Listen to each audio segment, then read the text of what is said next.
When I first moved to California, the place was paradise. San Francisco, uniquely charming.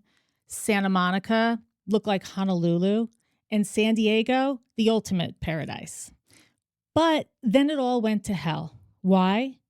Because Prop 47 passed in 2014. When a California ballot measure makes it into the official voters guide for all the California citizens, it's the job of the state attorney general to both give a title to that prop and to provide the summary that will go into everyone's voters guide.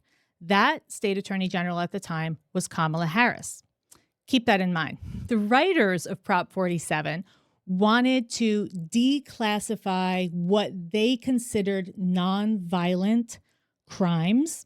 They wanted to reclassify them from felonies down to misdemeanors, because let's face it, I think all of us agree, we don't want the kid who sold weed at age 19 to end up behind bars for 20 years. So this particular prop focused on things like shoplifting, check forgery, and most illegal drugs. Okay, illegal drugs such as meth, which is the most potent amphetamine out there, could also cause violent behavior and hallucinations and so forth. And also GHB, also known as the date rape drug. Yes, I'm not kidding. They wanted to downgrade the most lethal drugs, as well as having possession of date rape drug could all of a sudden get you out of jail.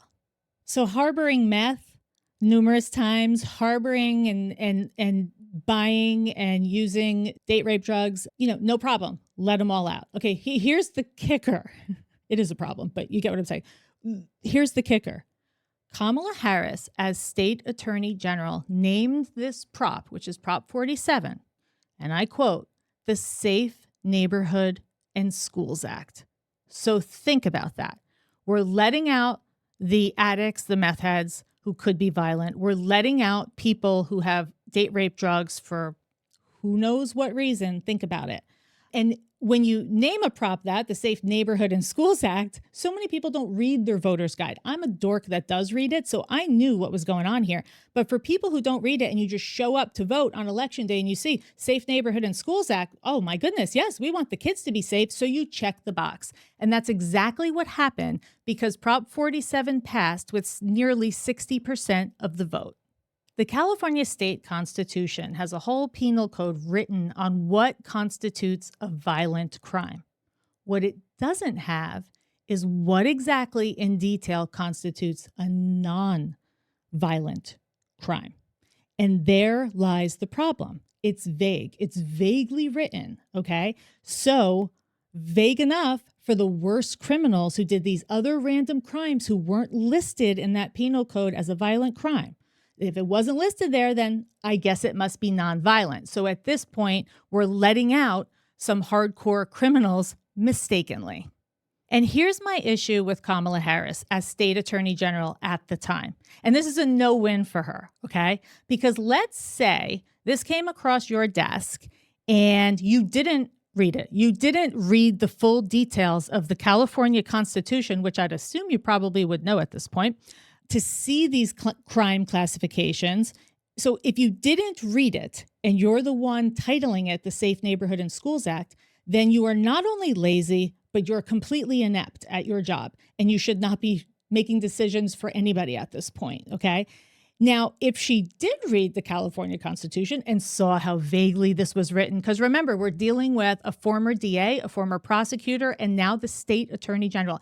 If she did read it, and saw how vaguely written it was and realized the people it would be letting out, then she's downright evil.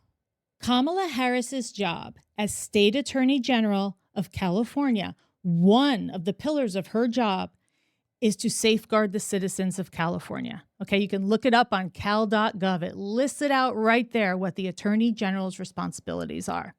So part of your job is the safety of your state's citizens. But then when Prop 47 passed, over 10,000 felon inmates were then eligible for early parole, despite their histories of stealing handguns, harboring date rape drugs, and everything I listed before. California voters were bamboozled. They were duped, okay? They thought they were voting for safe neighborhoods and schools.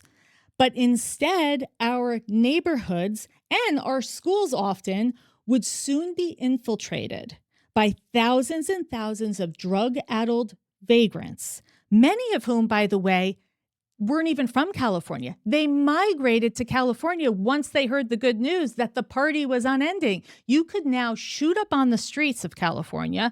You could openly do drugs because now it's a misdemeanor. All because of Kamala Harris's Safe Neighborhood and School Act. Okay. The results of Prop 47 were catastrophic. California streets filled with tents, drug addicts, many of them violent.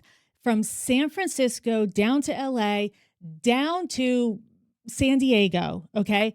You would be hard pressed now, years later, to find a beach town that isn't either somewhat having issues with this or has been utterly and completely destroyed. And just to put it in perspective here, okay? California is a lengthy state. That length I just said of those beach towns, because I've driven them, and it's really hard to find a town that's not ruined or having these issues now with crime and vagrants and drugs on the beach and everything else. The analogy I'm going to make is think about the length of California. That is the length from New York City to Charleston, South Carolina. Think about that. It's like over half the side of our country now destroyed, beaches and towns. And guess what? Because nonviolent crimes, especially when hard drugs are involved, have a direct correlation to more violent crimes, it is no shock that homicide, rape, robbery, aggravated assaults, burglaries, theft, all of it increased significantly right after Prop 47 passed in LA County and the majority of California counties. And brace yourself, because coming up in the next few days, we're going to hear directly from people who are victims of this disastrous Prop 47 that Kamala Harris thought should be the Safe Neighborhood and Schools Act.